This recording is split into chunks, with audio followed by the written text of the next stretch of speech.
Chapter 15, Keyboard Shortcuts. So I say this is of critical importance because you're going to deal with a lot of different files, lots of different worksheets, and navigating and using your computer in an efficient way is really important because literally you're going to spend hours each day on it. And so keyboard shortcuts are all about automating or to use a faster way to navigate around, select things, etc. using the keys rather than using the mouse. Or in the case of the Lenovo users, like we have that little red nipple or whatever you want to call it. So without further ado, and these are really important, you'll get a lot of practice with these. It's really important that you take the time to start to use these and learn them because it's going to save you a lot of time, particularly the Excel shortcuts we'll get onto. But first of all, let's look at the Windows shortcuts.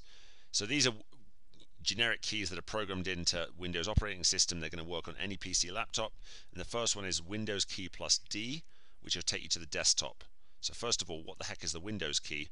Well, it's near the bottom left on the bottom row of your keyboard. It looks like 4 panes of a window, and it's slightly curved, almost like a flag. And if you press said Windows and D, it'll minimize all the currently open programs. It won't close them, it will just minimize them so they're out of the way, and mean that you can view the desktop if you want to start a program by double clicking on it. In actual fact, just while I'm saying that about starting new programs, you'll notice in my case I pin most of these different programs I use regularly for work to my taskbar, meaning that I don't have to constantly go back and find them. So for instance, if I were to get rid of, what should I say, or actually BC Wedge we don't use a load these days, so I don't have it pinned. But if I open the BC Wedge program by double clicking, you can see this icon appears. If I right click, we can pin to taskbar, and this green bar is showing there at the bottom, indicating that program is active. But now if I close that program, you can see, unlike these other programs which are active, that the icon remains there, meaning that even if I do Control D again,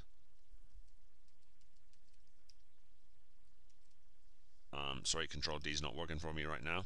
But anyway, even if I have other programs up, this is a better way to show you actually. Even if I have programs up and I need to BC Wedge, I can just go boom, open. So loading up your bottom taskbar with those is a good thing, but Windows D will also shut things down if you want to change the focus. And then another thing you can do is the Windows and the E key. So Windows D was for desktop, E is for Explorer, for File Explorer. So if you need to go and locate a specific file, press the Windows key and E together. It's going to bring up a new Windows Explorer file. And of course, in our case, for instance, we'd often start by clicking on Dropbox and then finding the particular client folder I need. And while I'm here, why don't I just show you, if I click on a file and then I want to find, for instance, Berkshire, I can press BE and it will jump me right to BE, and then I'll go to Berkshire and press enter, and I'll be into all the Berkshire files. Okay, so another important one, Control-Alt-Delete, which will give the option take you to the task manager where you can close down or force close programs. You probably know this one already, but yeah, 3 keys at the same time. Control and Alt with my left hand, delete with my right hand, and then if I click on task manager here, I can select a particular program I want to force shut it, like Skype, end task, and it will close that down. You see that program's no longer running here at the bottom. And then a really important one, Control Tab. So Control Tab is used to switch between different programs we have open. So let me show you. If I hold down Alt, so just press Alt and I press Tab, it will bring up, and each time I press, I'm holding down Alt still, each time I press Tab, it skips over to another program which I currently have open. So we were looking here at the training manual, but I could also go over here and look at some commonly used Excel shortcuts. And then once I've got 2 programs on the go, if I just press it, Alt Tab, Alt Tab, Alt Tab, Alt Tab, it will flick between these 2 programs. Or if I hold down Alt, you can see that then I can press Tab and it will change the focus of a program, so I can select the particular one I want. So maybe I want to look at this one that's open and go back to the other one. I can just press that. So there we have our commonly used Windows shortcuts. Now I'm going to look at Excel and look at those. So I'm going to, for the sake of that, I'm going to switch over. I'm going to open up some notes on the side here, and then I'm also going to open up Brick, so I can be in Excel to show you this. So here I am with one of our clients in one of their audit files. So let's have a look. So Control F will help you find an item, and Control Spacebar, we're looking here at the moment, will help you select. So let's say, for instance, that I wanted to find a particular name here, like Crispin Cider. I can see it down the bottom here, but anyway, I would press Control Spacebar and it will select the entire column. And then if I press Control F for find, I can go ahead and type Crispin Cider. I don't need to type the whole word, so I've put crisp. It will find any words that have the word crisp in it. It says it can't find what I'm searching for, and the reason for that is it's searching for the formulas by default, and so I need to change it over to the values. The values is what's actually displaying in these cells. More on this down the road, but go to options, select values, and 9 times out of 10 you're going to want to search for values, not formulas. So you'll sometimes have to switch that over. It's kind of annoying. By default it goes to formulas. You're going to want values. So again, one more time, when you do search, go to options and make sure that lookin is on values. So then it jumps straight to Crispin, and so I can find it. So similarly, if I wanted to find Peroni, jump straight to Peroni, and then I could move around like that. So there we are. Control F is for find, Control Spacebar is select entire column, and then Control Page Up and Page Down will move you through different worksheets. So as we've explained, this is a workbook which is made up of all these different worksheets, which is like a book is the workbook, and the sheets are like pages. So you've got these individual tabs, or worksheets as they're correctly known in Excel. So if I hold down the Control button and then press Page Down, it moves me up the sequence to the worksheet to the left, and I can do that all the way, press it as many times, and so you will find yourself a lot of times switching between different worksheets in an Excel workbook, and really important that you can use that to speed that process along. Okay, so we got movement. So what about control and the arrows? I'll show you that. Recipes tab would be good for that. So control plus arrows, if I want to, here I've got what you call an array.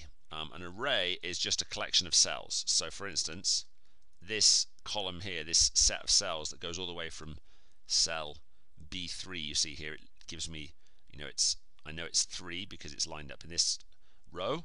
I know it's B because it's lined up in this column, and so this particular cell is cell B3 is shown here. And the array which runs all the way from B3 through B183, that's a specific array. And so let me show you how. If I'm at the top here, if I press normally if I press down, obviously it moves one cell down at a time. However, if I hold down Control and press down, it will jump to the end of this block of filled in cells, so all the way to the bottom like that. So similarly, if I'm in dead space because there's nothing written in these cells here, if I press Control and up, it will jump to the first cell. So if I wanted, of course, to scroll to the top here, I could use Page Up like this, which is, number of button presses, kind of annoying. I could also scroll. That would probably be the slowest way. I'm sorry, scroll on this side. But again, it tends to be a little bit slower. Faster way to do it would just be press Control, press up once, and it will jump to the first cell. Press it again, it will jump to the end of the array, and down, and there I am. So in a couple of button presses, I've speeded that along. So I just showed you how to move to the end or move around arrays quickly by pressing Control and up, down. I can do individual things here, or just jump to the bottom by pressing Control.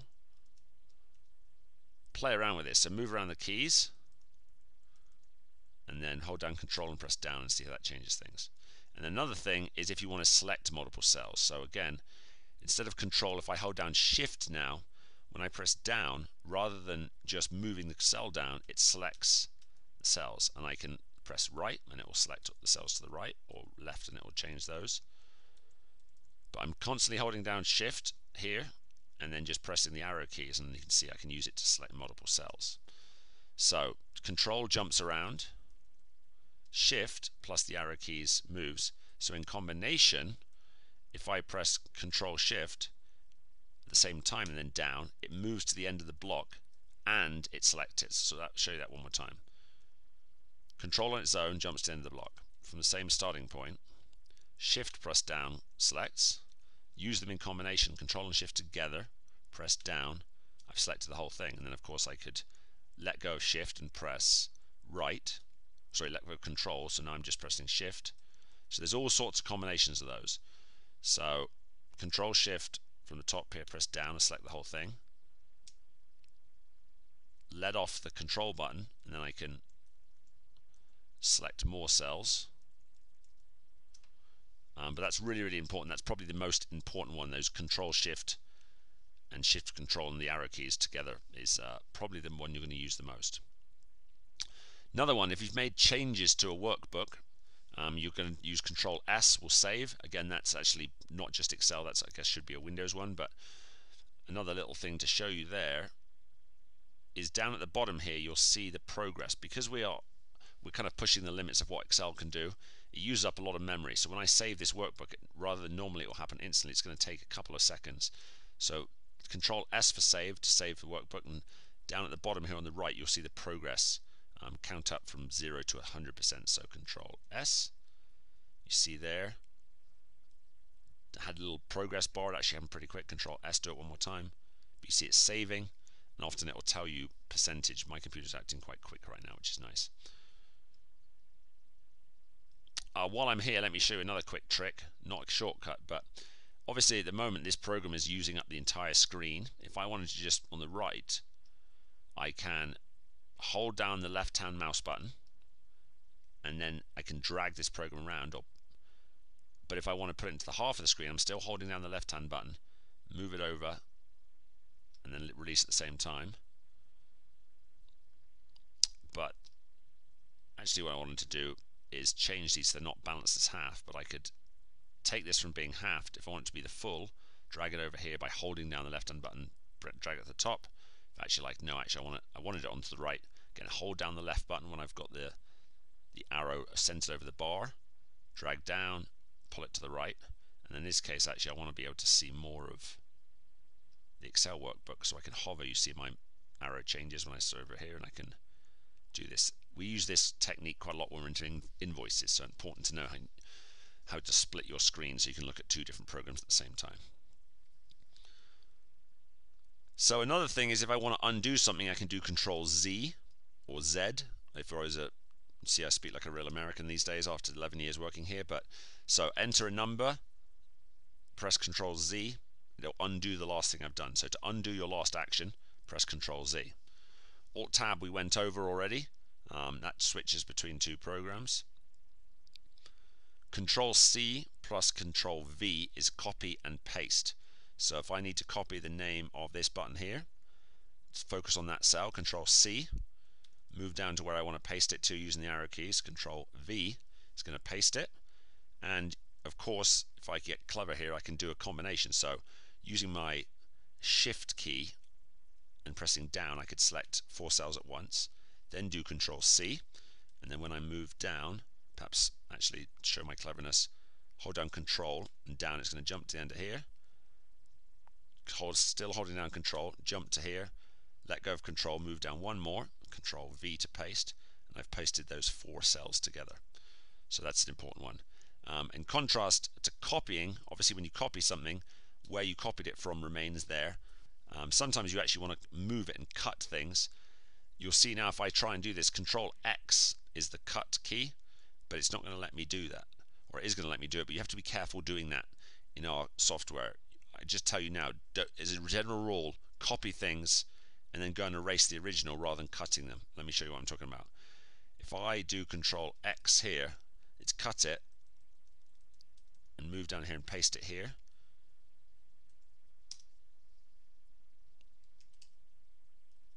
It's not my controls.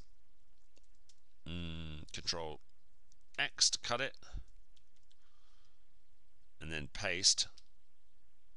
You see it's pasted, but it's removed it from here. It actually stole all the formatting, everything, and it has the potential to mess with code. So in general, do not use cut.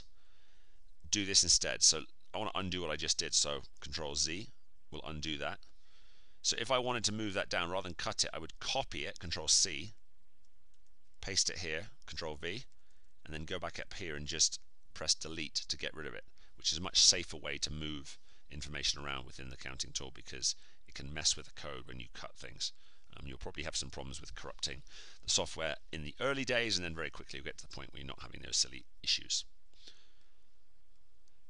So commonly used bar I keyboard shortcuts. So these are keyboard shortcuts which are programmed by myself or the wonderful Raymond or our software company. So basically you can attach a keyboard shortcut to an existing command, or in our case we've got many what are called macros or custom pieces of code, or a script is another way to call it. But basically we're able to automate and get Excel to do repeated tasks automatically, and instead of having to go into menus and select I want to do this, we can assign a keyboard shortcut to them.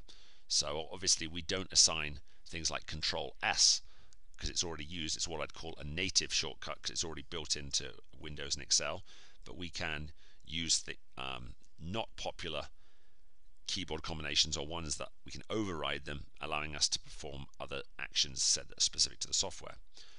So Control L loads the software, loads Saru. There'll be more on how you load the software later, but just know that if you're in a C tool and you press Control L, that's going to initiate the loading process. Similarly, if I'm in an R tool, which I'm in now, if I press Control U, that updates all the information in the R tool with the information in the C tool. So let's have a quick look at that now. So I've perhaps made a change to something in particular, and I want to update the R tool with what I changed in the C tool, and I press Control U. See, it takes a little second. So there's also a catch in here, because you shouldn't update the R tool until you've corrected errors, and so there's a catch in here that doesn't let you update until you fix the errors, and then it gives you this warning message when I press enter. It takes me to go and show some errors, so I would have to solve all these errors. Anyway, I can just override the errors by replacing those 37 errors with a 0. And now if I use my Alt Tab, come back, sorry, I just overwrit the R tool errors. I want to override the C tool errors. Come back to my R tool and Control U, and now before it gave me a bonk and it wouldn't let me do that because I had errors. You can see here it's completed, so I've just done that. So Control L to load, Control U to update the R tool. Another one is to switch on calculations. So depending how experienced you are in Excel, you might know that Excel has automatic mode, which is the mode by default. That means anytime you change anything at all in a cell, that change is reflected. It recalculates the entire workbook. We have a challenge with that sometimes because our workbooks are so big, they become a little bit unwieldy and slow to calculate. And so for that reason, we often run Excel in manual mode. What that means is if I make changes to a spreadsheet, nothing's going to happen until I recalculate it. The recipes tab is a good place to show us something there. So let's say I was writing a recipe for this button. I know off the top of my head, for instance, that 17.99 is Red Bull, and because we're on automatic mode right now, once I enter that, well, I'm not in automatic mode, let me show you that again. So I'm in manual mode, so you see nothing happens. I put 1799 and it didn't look at this up, but if I turn my calculations to automatic, it looked that up. So let me show you that one more time, this would be better. 1799. I'm doing a really bad job of this. It wants this to be visible. Okay, another time, third time.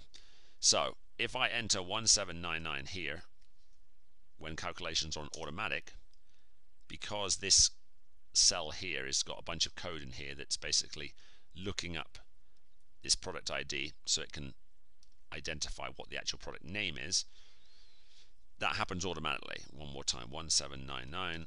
Happens automatically. If I now turn calculations off, so go to formulas on the ribbon, go to calculations, I turn it to manual. Now when I press 1799, nothing happens, but I don't have a delay, so I can go 1799, and now I'm in charge of when it calculates, so I need to press F9 to calculate, and you see it then recalculated it. Another way I could have done that same thing, let me give myself a bit more room here, 1799, copy that down, show you that one in a minute, is if I now switch calculations back to automatic. So again, I'm on the formulas ribbon, Go to calculation options, go to automatic. As soon as I click that in a second, you'll see again this will fill in with Red Bull. So let's see that now. And why it didn't fill in here, I don't know. And while I was here, I need to show you another two keyboard shortcuts. Control D for copy down and Control R for copy right. So let's say, as I did earlier, if I just copied one of these cells down to more cells, you often want to do this with point of sale buttons in the recipes tab. So I could either just do Control C and Control V and copy it once, but what happens if I wanted to copy it 6 times? Well, you say I could copy it, select the number of cells and do that. That would work just fine. Another thing I could also do is select this, hold down Shift, so I select all the cells, a bigger array. And when I've done that, if I press Control D now, it's going to copy down the value from the top cell into all of the cells which are highlighted in that array. So let me show you. Control D copies it down. Same idea, do it on a single cell here. If I wanted to copy this information to here, I could just copy it and paste it. But another way I could do it is select these cells and then do Control R, which means copy to the right, and it will copy the contents from the left hand cell into all the cells in that array that I've selected. Or not, because I just fired another. We've overridden that, I've just realized. So Control R normally would do that, but we have an override on that. Do what I say, not what I do. Sorry, there's a couple of errors in this, but I guess the other thing is I thought I could re-record this video multiple times, but it wouldn't actually show you anything more and would be rather scripted and planned, whereas here you're actually seeing real life that you tend to move things around and press them a couple of times. So that we have that. So the long and the short of that, we saw a few of those, but if you don't want to be bothered to do the calculation options for on and off, you can see that currently calculations on automatic. We have a preview shortcut for Control Shift N for on, that N there, that will turn on calculation to automatic. Control Shift F for off will turn calculations off. So right now I'm on automatic without touching that ribbon. If I go Control Shift F and then come back here, you see I'm now on manual. So I'm on manual, and if I do Control Shift N for turn on, you saw that my cursor turned blue, and I'm back to automatic. One more time, we'll turn it back to manual. So we're here, look for this cross turning to blue. We're also going to turn calculations off, so it's going to be Control Shift F. And again, now we're back to manual. So that's 2 important ones there.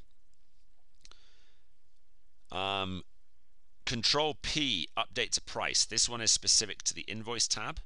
That's present in the C tool. So let me go and take a look at that. So invoice tab, there'll be more on this. If I was entering, for instance, Cutty Sark 1 bottle, you'll learn about this in invoice training, but 1 bottle of Cutty Sark, press 1, enter, and the price that's entered in for Cutty Sark is $20. Or maybe they just had that price updated and now they charge $21. So if I press Control P for price, it's a shortcut for update price. And so you see it jumped there to Cutty Sark. I can change this to 21 now, and then do Control page down to move me back to the invoice tab. And if I press F9 to update the worksheet, you see my count of it calculate, and it updates to 21. So one more time, let's see it again. Actually, I made a mistake when I was airing it. Say actually there's 4 of these, so press enter. So 4 bottles is $84, or maybe actually they upped the price again this week, $22. So with the mouse, or sorry, with the selected cell, you can see below, I would press Control P, and it will jump to the price in the pricing table, or the BS table as we call it. So I can do 22, enter, Control page down to move back, and then when I press F9, it's going to update that price to be, I believe, 88. Hopefully my math is going to be good enough. 88, great. Okay, Control P. So what about in the counting tab? Sometimes you need to add a line or erase a line. So this is the counting worksheet. This is where we're going to be entering counts. Again, there'll be a lot more detail on this. You'll be spending a lot of time here. But if I want to, if I'm counting here, so maybe this is meant to be a well, but let's say I'm in the liquor storage area here. Well, actually these guys don't have a separate storage, but if I'm counting full items here, I might count 2 of those. You know, there's a case of those, that's 24. There's 2 cases of these, that's 48. And if I had another product that I need to insert into here, if there's something that lives in between the Maui Coconut Porter and the Caliber, the non-alcoholic beer, I would need to insert a new line so I could count it here. So I can do Control-Shift-A for add. You'll notice that those keys are all 3 touching each other, so it means that you can do it with one hand, and that's useful when you're counting because you'll be holding the computer sometimes in one hand. Use your left hand to insert a line. See how it did that?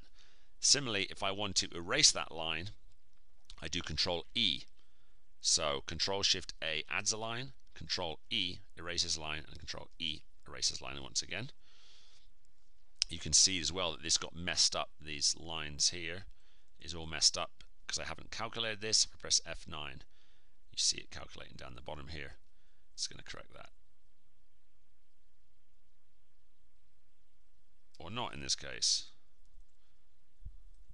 It's just the formatting. The other one to be aware, we tend to, when we insert a line or when we erase a line, we tend to use, the one-handed keyboard shortcuts. With the speed count tool, and it still, I believe, works here, you can also do Control-Shift-I for insert and Control-Shift-E for erase. Let me see if that works. So Control-Shift-I. Now it's no longer working here, but if you're a self-count client using our Saru Light tool, then Control-Shift-I would insert a line, Control-Shift-E would erase a line.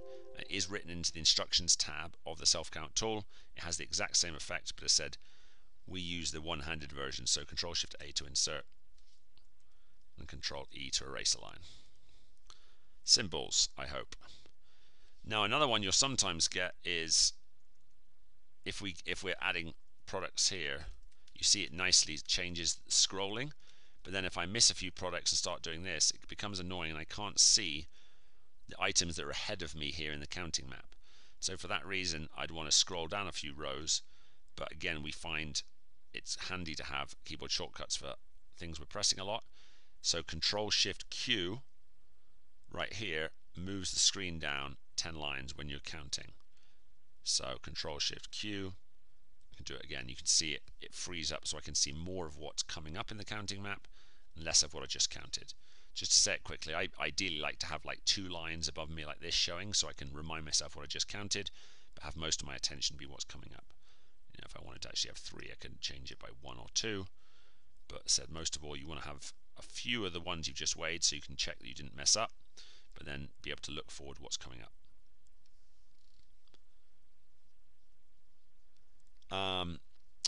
So next up, Control-J for a masked list adjustment.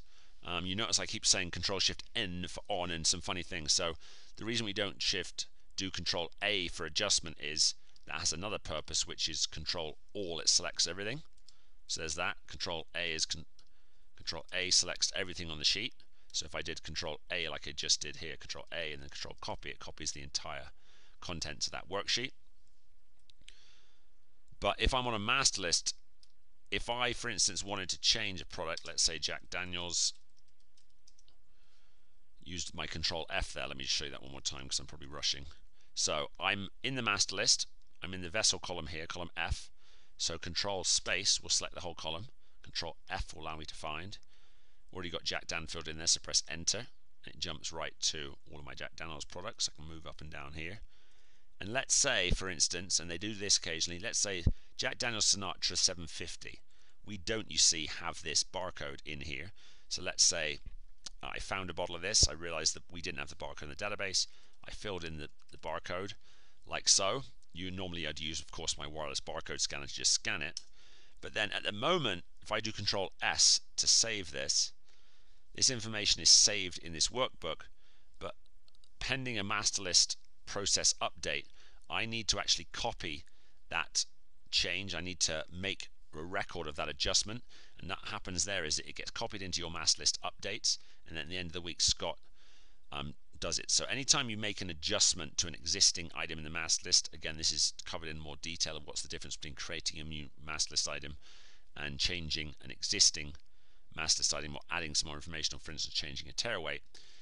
If you make a change to an existing mass list product, you need to press Ctrl J, which will store that adjustment. Let me show you that. So Ctrl J. You see what happened there is it copied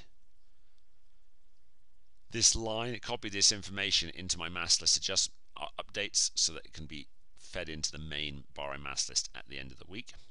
So there we have that.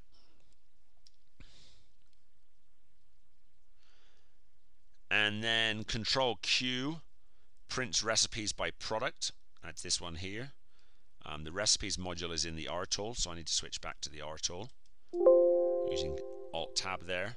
So if I want to print my recipes, I'd need to be in the Orator, and I'd press Control Q. And did you see that? It copied all the recipes instantly. So it's really efficient. It hasn't named this, and so I could just go ahead and save that. But one more time, let me actually close that down. Don't need to save it, but you think about creating a workbook with just these recipes. So while I'm here, Control Q, boom, that happens in a second or two, and then I would save that to the client folder and say, hey, here's a list of all your recipes, because you were asking me if the recipe assumptions were right, and so here they are, so you can tell us what we need to update.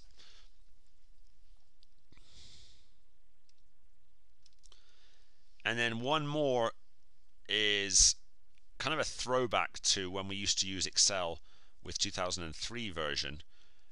There are keyboard shortcuts, or there used to be keyboard shortcuts to access all of these different areas in the ribbon and the menus.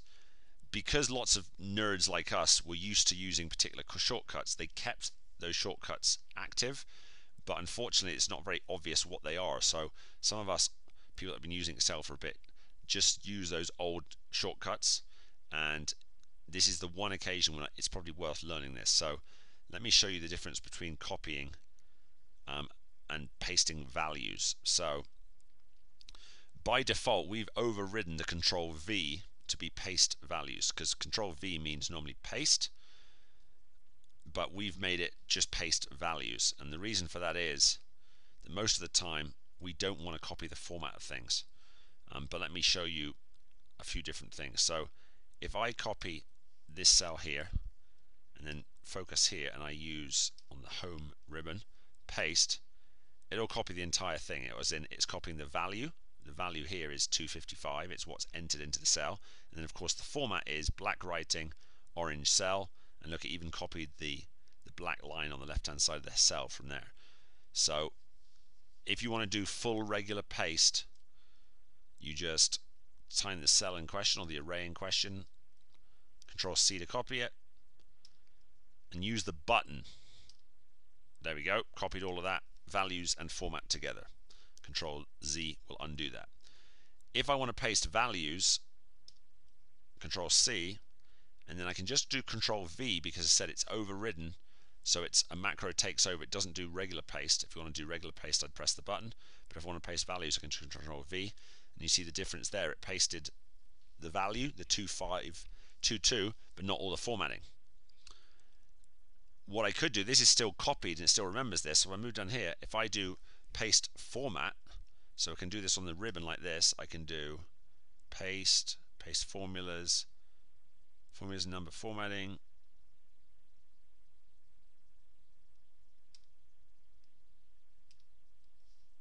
so I can paste it here. I'm actually not as familiar with this because I don't use this, I always use the shortcuts. The other way to do, I'm not actually, let me see, how do I paste values, sorry.